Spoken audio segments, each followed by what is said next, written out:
to a fabled survivor. Have you ever been to Electric Ladyland? Electric Lady is the house that Hendrix built. Through a discreet doorway in Greenwich Village, you slip into what seems like a psychedelic spaceship, a musician's Shangri-La. It almost makes me wish for rain when everything begins to go my way. On any given day, in its 4 studios, you could catch Lucius laying down a track. The Black Keys' Dan Auerbach at work. If I had been God. Or in Studio A, Roger Waters of Pink Floyd. I love this studio. I love the old hippy-dippy thing. Just going up and down the corridors is kind of an experience. And that room is a beautiful room, and it's got a proper piano in it. So it encourages you to still believe that you're a musician.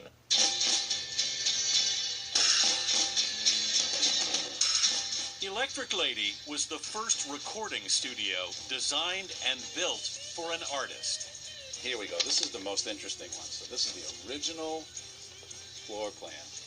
John Storick was a young architect when he got a call in 1969. Do you want to do a club for Jimi Hendrix? Imagine I'm 22.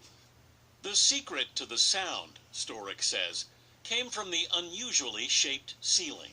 And I think that's the magic of the room. I now know why the ceiling is working. At 22, it was a guess.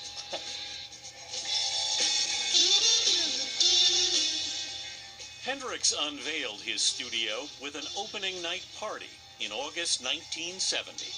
Patti Smith was there. You saw him that night. Yes, I talked to him. He told me he was on his way to London. He told me all his hopes and dreams. I still harbor them. The next day, he left for England, where 3 weeks later, Jimi Hendrix would die of a drug overdose. He was 27.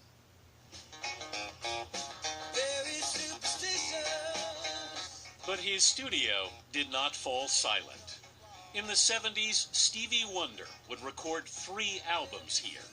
Led Zeppelin made parts of Physical Graffiti. David Bowie recorded Young Americans. Oh, she looks so good. Oh, she looks so fine. And Patti Smith tracked her landmark debut, Horses. Though Hendrix barely got to use his dream studio, other musicians were drawn to its magic. Why did you come here? Because D'Angelo said we're going to visit Jimmy's house. And when Questlove produced D'Angelo's landmark Voodoo album here in the late 90s, they became convinced that Jimmy the House Cat was in fact Hendrix himself. There was a point where there was like this shrieking feedback noise was happening. None of the engineers could find the source of it. The cat jumped on top of the speakers, walked over, and pressed the button. Just muted that noise. That's Jimi Hendrix. But as the century turned and the internet began to erode the music business, Electric Lady lost its allure. In fact, there was a 10-month period where there was not a single session here. Lee Foster started as an intern at the studio in 2002.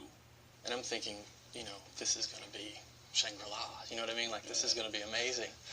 And I walked in, and the very first thing that I remember about this place is that a ceiling tile had broken through, and someone had taken a white pizza box and shoved it in its place as a replacement.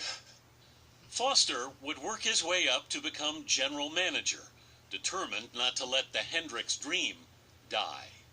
The history of this place meant something to you. Sure.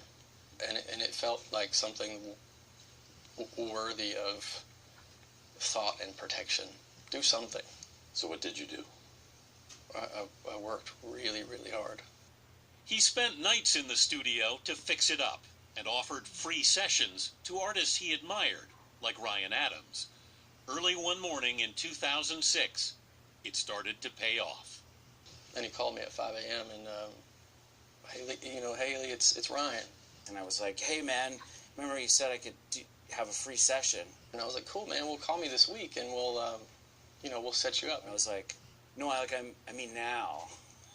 He was outside. He was literally outside the building, and I said, Ryan, it's 5 a.m., but, I'll come now if that's what you're asking me. I mean, like, I really need a place now. I have this song idea. How big a moment was that for you? It's massive. It takes two, it used to take one. The artists were coming back.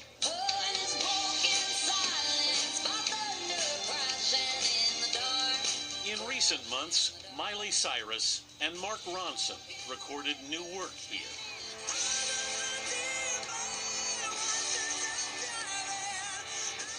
And Lady Gaga tracked her Grammy-nominated song Shallow at Electric Lady. It was like a Noah's Ark moment. Do you know what I mean? It's like I want to get everybody here and get them safe, and we can all travel together. That's a great image. I think that's what Jimmy wanted. Yeah. Because if you look around at all the paintings and you're in this vehicle that that he was sort of had in his head, and it's like we're all traveling through space or whatever, and it's kind of beautiful. You know what I mean? Let's go somewhere else. Let's all go together.